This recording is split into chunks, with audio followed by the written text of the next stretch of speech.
Hello everyone and welcome back to my Warhammer 40k guides. I am Brady, and in this video I would like to give you all a preview / review of the new Orc rules featured in the Psychic Awakening book, Saga of the Beast. This book is currently available for pre-order and will be on sale as of next Saturday. And I would like to thank Games Workshop for sending me out a review copy of this book so that I can share my thoughts with you guys and gals. This book also includes new and updated rules for Space Wolves as well, and I already have a video on the channel where I go over that stuff. So if you wanted to watch that video instead of this one, then feel free to click on the link that's up in the top corner of your screen, or click on the link down in the description of this video if you want to watch it after watching this one. But anyways, with all that said, let's dive right into the new stuff that Orcs get with this new book. So in this book, there are new rules for some new models, lots of new stratagems, new clan type sub-factions that are called specialist mobs, new custom jobs, and clan specific psychic spells.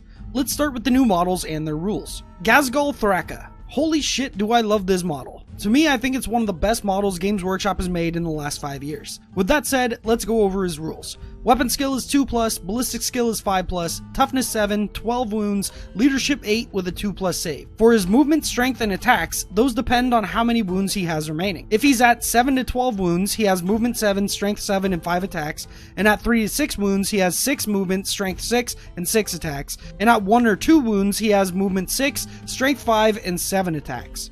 So the cool thing about this is the lower wounds he has, the more attacks he gets. Other than that though, his movement and his strength goes down when he goes down in wounds. He also starts with more than 10 wounds, so even though he's a character, he can still be shot at. He's also a monster because of the monster keyword, meaning you can't use grot shields to protect him. As for his weapons, his claw is strength times 2, so that puts him at strength 14 at most, or strength 10 at the least without buffs or debuffs. It's also AP minus 4 and 4 damage a pop. That's actually one of the best close combat weapons I think I've seen in the game that's not on a Titanic model. For his Gatling gun, it's assault 12, strength 5, minus 1 AP, and 1 damage. For his abilities, he has Here We Go, Daka Daka Daka, and Mob Rule as the universal orc rules, and for his unique rules, he has some cool ones. The first being Great Wa. This is a 6-inch aura that gives +1 attack characteristic to orc infantry units within range, and also allows those units to advance and charge. This can make your blobs of boys get a ridiculous amount of attacks, and make it so that they can get into combat faster, which is pretty good. Unfortunately though, he won't benefit from this himself because he's a monster and not infantry, which I think might have been an oversight from Games Workshop, so that might get FAQ'd. Don't quote me on that though, because maybe this is intended, but yeah, he doesn't benefit from that rule himself. The next unique ability is called Goths is the Best, which allows Goth orc units to reroll ones to hit when they're within 6 inches of him. Another rule called Grand War Boss, which allows him to go in any clan and not make that clan lose their clan culture, so he can be played in any orc clan essentially, but he does have to stay as a Goth himself, so he can't benefit from other cultures. And his final unique ability, which is called Prophet of Gork and Mork. This ability gives him a 4-up invulnerable save and only allows him to lose 4 wounds per phase. This ability sounds to me like it's going to be very strong against certain armies. Against Tau, for example, because they can really only do damage in one phase of the game, which is the shooting phase. It will take them a minimum of 3 turns to kill this guy, and that's if you're not healing him. And I'll get into how to do that in a minute. But against other armies like Grey Knights, they can take him out in 1 turn theoretically, because they do damage in the psychic phase, shooting phase, and fight phase. And in our current meta, or at least the meta that existed before COVID-19 happened, there are a lot of armies that can do this, like Grey Knights, Eldar, any Space Marine variant other than Black Templars, Tyranids, Genestealer Cult, Astra Militarum, and there might be more that I'm probably just forgetting. So I personally don't think this guy is going to be your best bet for competitive play, unless it's at your locals and it's all shooting armies that don't really use other phases. In that case, he would actually be a god. He's also 285 points, so a pretty hefty cost, but at the same time, for the amount of damage this guy can do, it's actually kind of cheap. In a 1v1, this guy can technically beat any of the current Primarchs in the game, since they can only ever do 4 wounds to him during the fight phase, and Mortia Magnus can only possibly do 8 wounds to him in a single turn because they also have a psychic phase. If you do want to use this guy though, depending on your matchup, you might want to start him on the board and just walk him up the board, or I guess advance him up the board while healing him. And in other matchups, you're probably going to want to deep strike this guy using the teleporter pad. Definitely don't do that against Grey Knights though, since he'll probably drop in, fail his charge, and then get smited, shot, and stabbed to death. And against regular vanilla Space Marines though, you're definitely not going to want to start him on the board, and that's because of the stratagem Tremor Shells. because of stuff like the Tremor Shell stratagem that can slow him down a bunch and make it so that he's kind of useless for like 3 or 4 turns of the game and possibly even 5 turns of the game. One of the good things about him is, though, he will definitely absorb some damage from stuff over those couple of turns, so that means there's less shots going into your other unit. Especially with that 4+ invulnerable save, if you get lucky, you might not even take damage in a single turn. And against armies that are only going to damage you in shooting, you can heal them up D3 wounds on your turn, so you can almost make it like they only ever get to do 1 wound to them a turn if you're against a primarily shooting army. And the last thing to talk about before I move into my overall summary on this guy and what I think about him is the Medi-Squig stratagem. So if you're playing with this guy, you're always going to want to bring a Pain Boy that's in the Goth clan so that you can actually use the Medi-Squig stratagem, which is what's going to heal him D3 wounds a turn. So again, like I was saying earlier, against an army that's really only going to hurt you in shooting, you can essentially negate 3/4 of the damage they're going to do to you, but on average, you'll negate half the damage that they do to you every turn because you're only allowed to take 4 wounds, and then you can heal up 1 to 3 wounds after that. So now with that said, let's get into the summary of this guy.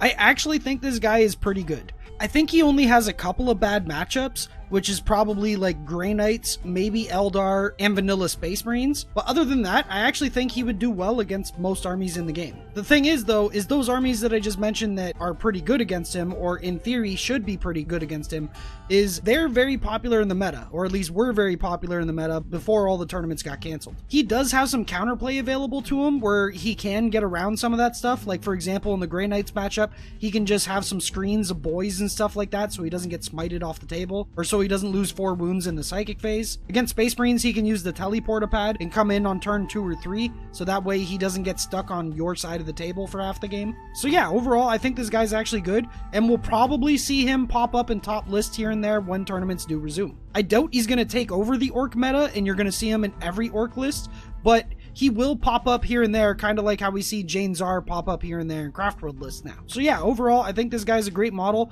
I think he's amazing, especially if you play Goths as your Orc clan. And yeah, that's pretty much all I got to say about him. Moving on, there is another new unit named Makari. He is a Grot HQ that is part of the Goth clan. He has a normal Grot stat line, except he has 2 attacks and 4 wounds. He has an ability to give a 6+ Feel No Pain to Goth Orc units within 6 inches, so he's kinda like a Pain Boy, and an ability to give him plus 2-inch movement if he's within 3 inches of Ghazghkull Thraka. And he also has another ability that gives him a 2+ invulnerable save. That last part is pretty interesting.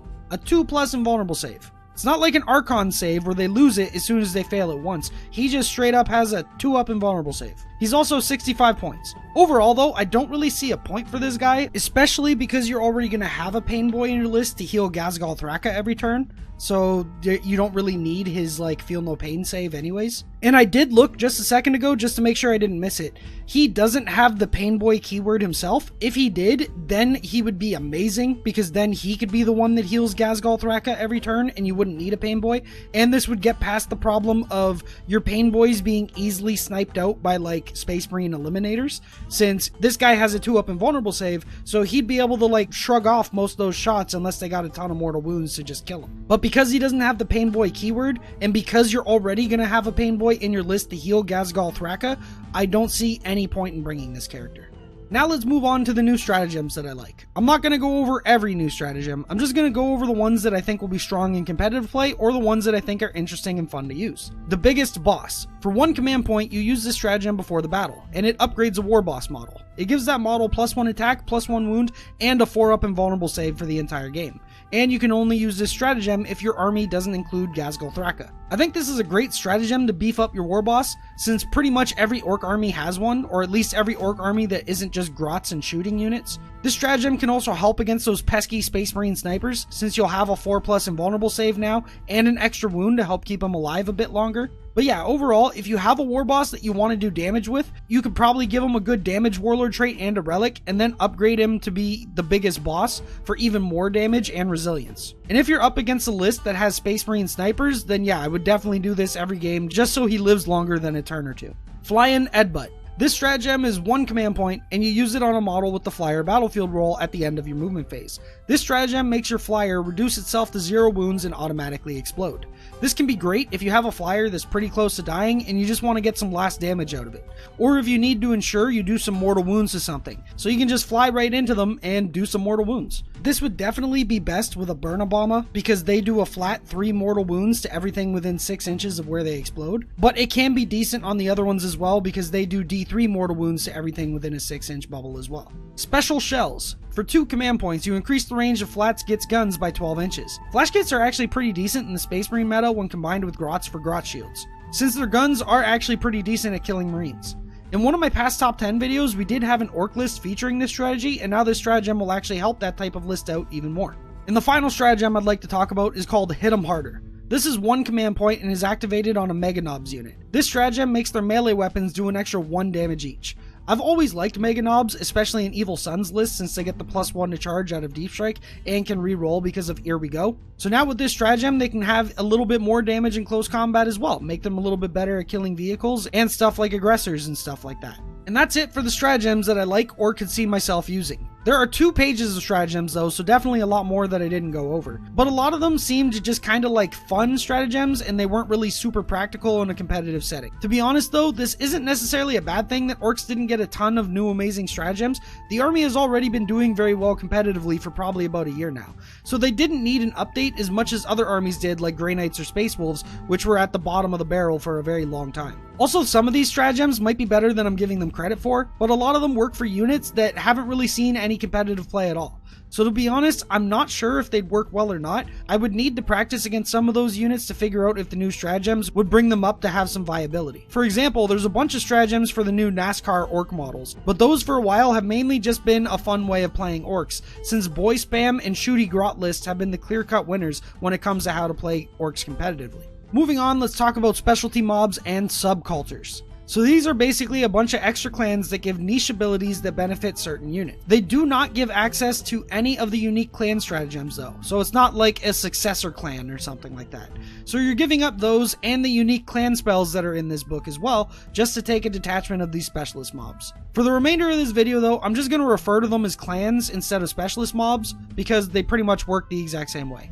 The first one is Pyromaniacs. All units in a Pyromaniac detachment can re-roll any or all dice when determining the number of shots for Burnas, Scorches, Burna Bottles, Burna Exhausts, Kilojets, and Scorcha Missiles. When resolving an attack made with a melee weapon profile of a Burna equipped on a model with this subculture, you can re-roll the wound roll. When resolving the Burna Bomb's ability for a unit with this subculture, you can add 1 to each roll. So basically, this looks promising for Burna Boys essentially, and a few other units. The second clan is Huntas. This gives your non-Gretchen units a 5+ invulnerable save if they are within or entirely within terrain. And when those units attack in close combat, they gain an extra AP on those weapons if they or the model they are attacking are within or fully within terrain. This one seems alright, but off the top of my head, I don't see any immediate practical uses for it over other clans, since all of its benefits require either you or your opponent to be within or entirely within terrain, and a lot of units in games of 40k spend most of their time not on terrain. Like, you could take it for units that are going to chill in terrain most of the game, so something like Ludas, who are just going to sit there and shoot the entire game, but Ludas are much better in bad moons because you have Grot shields to protect them, plus the double shooting stratagem, so yeah, I don't see it working for them. The only thing I can kind of off the top of my head see it working for is stuff like Commandos, whose like sole purpose is to go and knock stuff off of objectives that are hiding in terrain, or to like deal with stuff that's hiding in magic boxes, which is technically within terrain. So I guess it could work for them, but to be honest, I'm not sold on it. I'd rather take another detachment with different units in that space, since we're only allowed 3 detachments altogether, and I wouldn't want to waste a full detachment on just this. Boom Boys. This clan gives rocket or stick bomb weapons an extra AP. I could see this being really good on tank busters to give them that extra AP to chew through some big targets like Space Marine stuff. Fly Boys. Models with the fly keyword are treated as if they are always in cover, so +1 to their saving throw.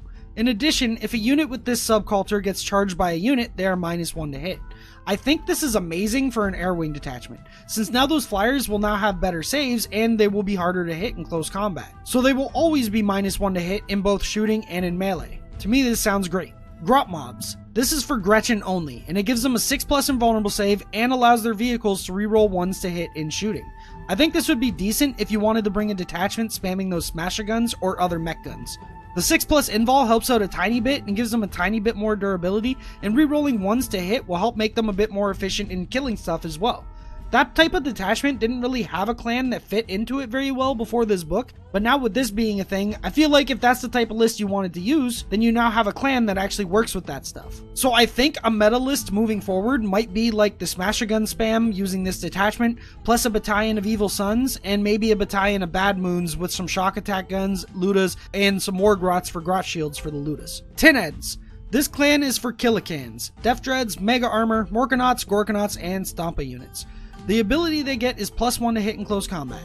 I like it, but I don't think it solves the problems that those units had before this book, which is that they are expensive and die incredibly easy for their price, or they get wounded enough to drop them down a bracket so they don't do as much damage as normal. Plus, because of their keywords, they can't go on the second level of ruins or walk through walls like infantry can. So yeah, I think because of all those reasons, I still don't necessarily like them, but those units did get a few things in this book that buffed them up, so I could be wrong. Feral Orks. This clan works with war bosses, weird boys, knobs, and boys, but excludes Mega Armor and Biker units. These units can pile in up to 6 inches instead of 3, and when they make a charge roll, you roll 4 dice and discard 2 of them. I think this could actually be a decent clan if you wanted to bring a Vanguard detachment with a weird boy and 3 units of knobs and whatever weapons you want. Probably an assortment of big choppas and claws. You can teleport a 2 units and use the jump on another and let them all get into combat in one turn and just mess some stuff up. And the last new clan or specialist mob is Mad Boys. This clan includes infantry and biker models, but excludes Gretchen. The ability is at the beginning of each battle round you roll a d3 and consult a chart for which buff is applied for that battle round. The first option is +1 to saving throws, second is being morale immune, and third is +1 strength. This sounds cool, and all the buffs are actually alright, but it's very random and it's not going to be very consistent when you play with it. And when it comes to competitive, you always want consistency. So yeah, I don't really like going with stuff that's not consistent. And that's it for the clans or the specialist mobs. And so now let's talk about the custom jobs. These are like relics you can give to certain models as long as you have a Mech Boy workshop in your army. The thing is, I don't really think it's worth having a Mech Boy workshop in your army, especially if playing competitively is what you're aiming for. There is a stratagem now that allows you to give a custom job to a model, but it doesn't specify if you need the workshop in your army or not in order to use that stratagem. I would assume you don't need to, so because of that, I'm just going to skip over the custom jobs to save some time. Moving on to the last new stuff from this book, we have the clan-specific spells.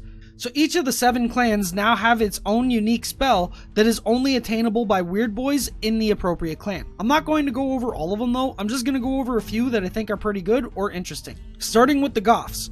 Their spell is Warp Charge 6, and you can cast it on the friendly Goth unit within 18 inches, and it makes it so that when that unit charges, if their roll is less than 7, that roll counts as 7. Basically, it means they have a 7-inch minimum charge distance. That's pretty good since the army does heavily rely on making it into close combat. Rolling double 1s for a short-range charge is always a horrible feeling. And with Orks, they do get a free reroll with Here We Go, but still, I've seen crazier things happen with dice in this game.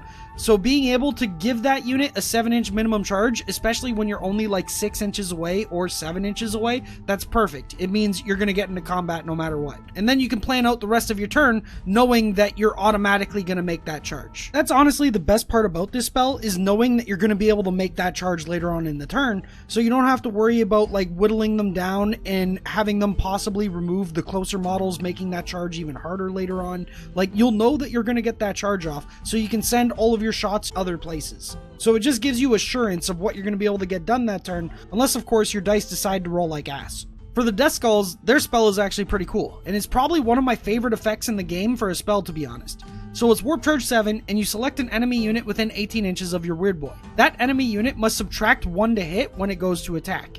And if any of your Death Skull units attack that enemy unit, they gain an extra -1 AP on their weapons. So it's a super debuff, really. It's utility and damage, since you can use it to make an enemy unit a bit less efficient, or you can use it to help your army kill that unit. So I could see this working really well on a unit like a vehicle or a monster that has a chart that makes them weaker as you're doing more wounds to them, because that way you can get in, try to kill them with the extra AP that you have, but even if you don't, that -1 is going to affect them even harder, especially if you lowered their ballistic skill and weapon skill at that point. So overall, I really like the versatility of this spell. And the final spell I'm going to talk about is the Freebooter spell. It's Warp Charge 6. You select an enemy unit within 18 inches of the Psyker, and that unit has to have their movement characteristic and subtract 1 from advance and charge rolls until your next psychic phase. So this essentially means Orks have their own version of Tremor Shells now, which is pretty cool. This spell works a little differently than Tremor Shells though. To be honest, it's like a much more balanced version of Tremor Shells,